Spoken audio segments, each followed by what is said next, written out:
Hello and welcome to the 10th class of the Absolute Beginner Spanish course on SpanishIsGreat.com. In this lesson we are going to learn pronominal verbs in the present, of course, no?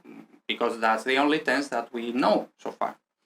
Alright, so this is a special, let's say special type of verb, the so-called pronominal verbs, verbos pronominales. They are special in the way that they always include a reflexive pronoun. Okay, and because of that, you might see in other resources, books, videos, whatever, that these are called verbos reflexivos.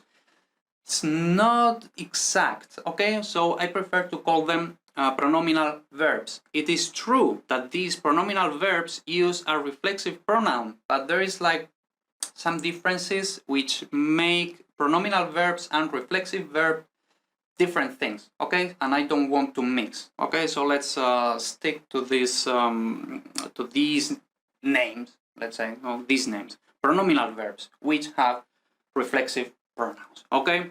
So if they have reflexive pronouns, we have to remember so far the only pronouns that we know are the subject pronouns. So we have to learn reflexive pronouns, all right?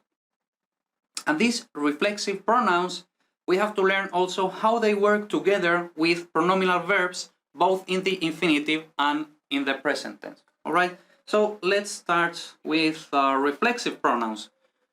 Again, don't try to understand why these pronouns are reflexive. Why this name? Here I say, for now, we just need them for pronominal verbs such as llamarse. We might remember, no? Sentences such as me llamo Paco, no, my name is Paco, like literally, I am called Paco, no, or I literally, super literally, it would be I call myself Paco. Okay, so this myself, no, so that's like why it's reflexive, but we don't want to go there. Okay, so llamarse as in me llamo Paco. The following table includes the already known subject pronouns. We already know it. If you don't know them, then you can click here and you can learn them. On the left, so we see here this table with this column on the left, which has the pronoun for the subject, and we already know this. And then on the right, the new pronouns, no, like these reflexive pronouns, the reflexive pronouns, no, that we have to learn. Okay. And we see that this corresponds with this, etc. Okay, so this equals this, just like in different functions, okay? But we don't have to go there. What this means is that for yo, it's always going to be me. For tú, it's always going to be te, etc.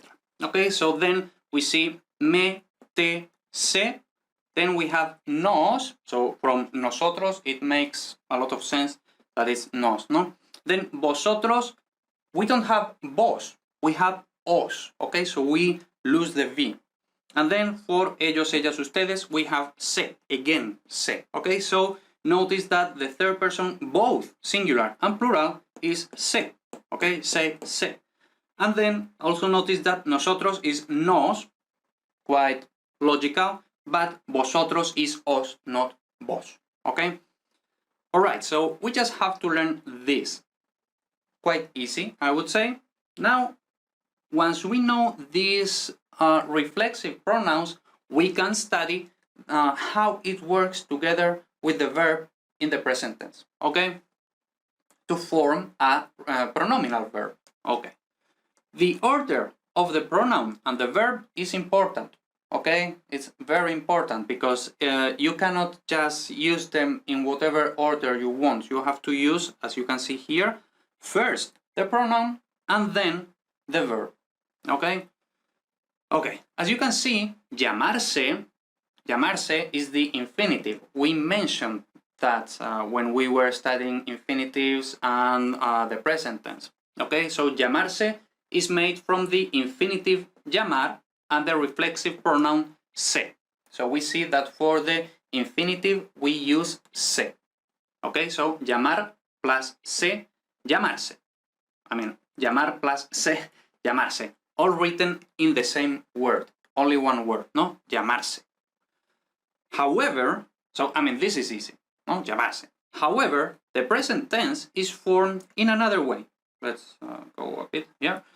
First goes the reflexive pronoun and then the conjugated verb written separately. No? So here we have, like, of course, the subject pronouns, which we don't usually use, and then like the full thing that we are learning right now. No? So llamarse, we use, of course, the present tense conjugated normally. So llamo, llamas, llama, llamamos, llamáis, llaman, and then the reflexive pronoun. And we see that it's first and written in two separate words, okay? So, me llamo, te llamas, se llama, nos llamamos, os llamáis, se llaman, okay? So, of course, this is exactly what we learned here, and now we just put it together with the verb conjugated in the present. And there we have all these things, no? So, for example, yo me llamo Paco, mi padre, él, him, he, mi padre se llama Antonio, tú te llamas maybe Mary, so tú te llamas Mary with Spanish accent, or tú te llamas Charlie, ¿ok? Nosotros nos llamamos Paco y Antonio, so we, ¿no? Vosotros os llamáis Mary y Charlie, y ellos se llaman I don't know, Juan, Pepito, y Juanito. Okay, so that's it. Notice that the reflexive pronoun agrees with the subject pronoun, both when it is explicit or not. So, for example, I cannot say, and this shouldn't be hard for English speakers, I would say, no? But, for example, because there are other languages where the reflexive pronoun is always the same pronoun. But in Spanish we see that we have different pronouns depending on who the subject is. So we cannot say, for example, yo se llamo. Okay, we cannot say that, yo se llamo. It always has to be yo me llamo, tú te llamas. Okay, so we cannot mix this with this. Okay, that's what I mean with this. So the reflexive pronoun agrees with the subject pronoun, both when it is explicit or not. Remember that we have said a few times, we don't usually use the subject pronoun in Spanish.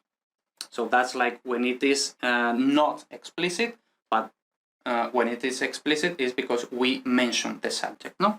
Which means that the reflexive pronoun agrees with the verb, because the subject pronoun agrees with the verb. So everything agrees. No? That's why this agrees with this agrees with this agrees with this, everything agrees. No? So always like horizontal. We cannot be mixing. Okay? That's pretty much what this means. Unlike the subject pronoun, which is not used often, the reflexive pronoun is in pronominal verbs is used every time. Okay, so this is totally mandatory, obligatory. This is always needed, okay, in pronominal verbs. And that's it. Okay, so I don't think it's so hard for now. We just have to remember.